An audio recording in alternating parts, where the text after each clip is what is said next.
Si John ne le fait pas, savez-vous quelle accusation vous pourriez porter contre John? Idiosyncrasie?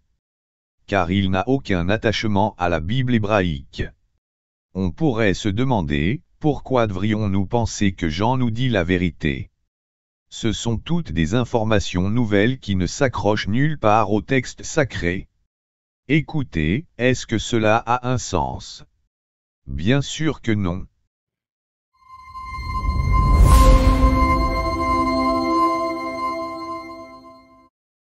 Pour ce qui est d'essayer de comprendre ce que l'auteur veut dire, pouvez-vous expliquer comment cela s'applique, par exemple, à l'étude que vous menez actuellement sur le livre de l'Apocalypse?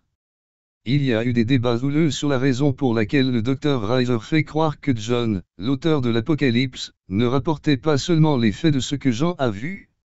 Il semble que le Dr Reiser dise que Jean utilise lui-même l'Ancien Testament pour essayer de créer un récit plutôt que de rapporter ce qu'il a vu et de l'écrire. Pourriez-vous, s'il vous plaît, vous expliquer?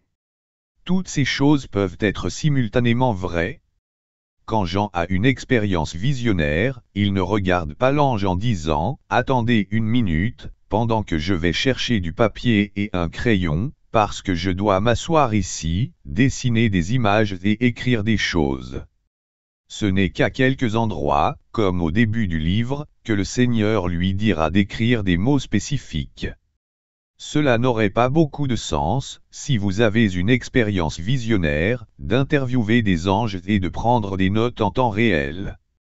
Car c'est une vision, d'accord. C'est une vision, c'est ce que c'est. Au contraire, l'Esprit de Dieu conduit Jean à décrire ce qu'il a vu, surtout après coup, presque totalement après le fait. Alors, quand Jean le fait, sous l'inspiration de Dieu, il essaie de donner un sens à ses lecteurs, n'est-ce pas? Bien sûr, il le ferait. Quand Jean voit les choses dans une vision, il sait d'où ça vient, car il connaît et comprend l'Ancien Testament. Il sait de quel passage vient chaque vision. Ainsi, il sait ce que chaque image signifiera pour un juif ou pour un chrétien qui a une connaissance sérieuse de l'Ancien Testament. Alors, pourquoi ne dirigerait-il pas l'attention des lecteurs vers ces mêmes textes sacrés? Il est parfaitement logique que John le fasse. Si Jean ne fait pas cela, alors savez-vous de quoi vous pourriez reprocher à John? Idiosyncrasie?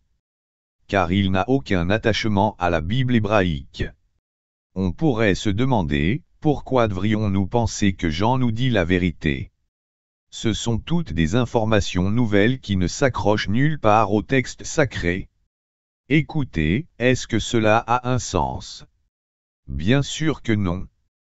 Et le fait est que nous pouvons lire ce que Jean a écrit, et nous pouvons voir à quel texte de l'Ancien Testament il s'accroche. Nous savons ce qu'il fait.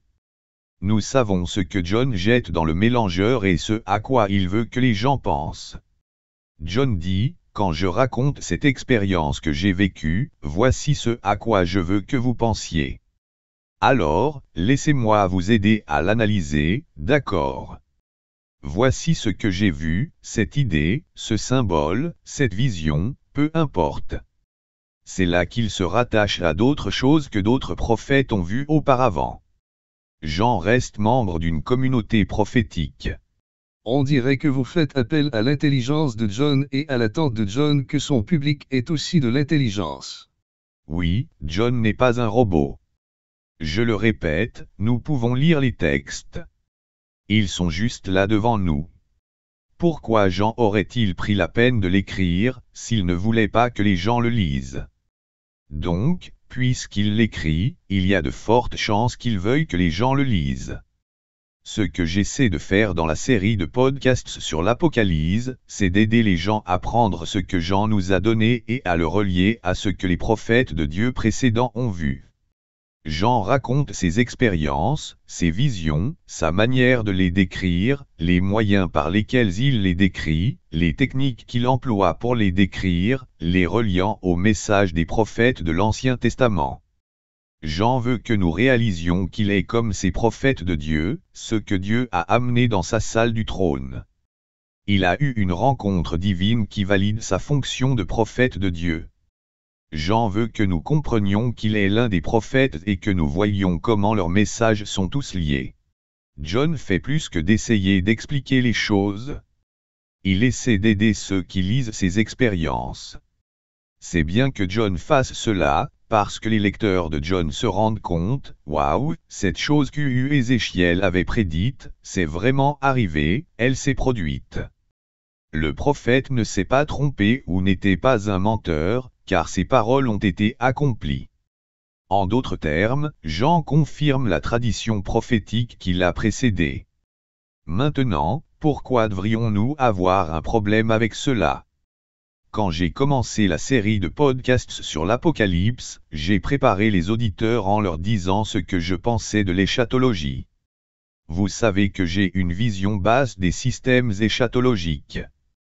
Eh bien, je ne présente pas un système éschatologique. Au contraire, je fournis des données bibliques avec lesquelles les gens peuvent aller évaluer leur propre système à leur guise. Ce qui m'importe, c'est que vous veniez voir comment le livre de l'Apocalypse est la pierre angulaire de tous les messages prophétiques antérieurs.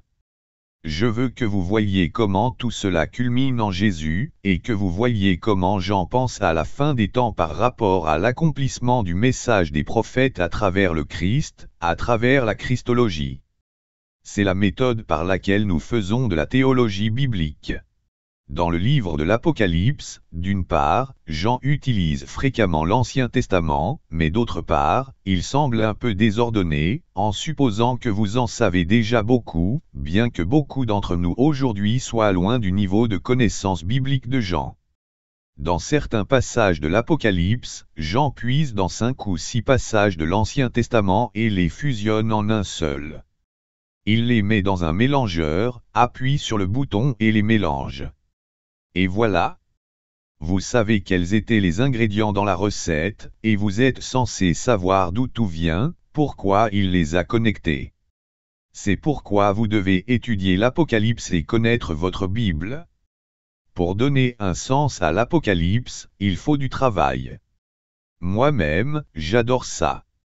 S'il y a une leçon pratique ici, elle exige de l'humilité et de la honte de notre part, parce que John suppose beaucoup de la part de ses lecteurs, beaucoup.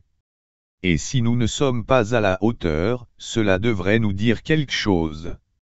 Peut-être que nous ne passons pas assez de temps dans le texte. Peut-être avons-nous un peu trop négligé l'Ancien Testament, si nous n'avons aucune idée de ce que fait Jean.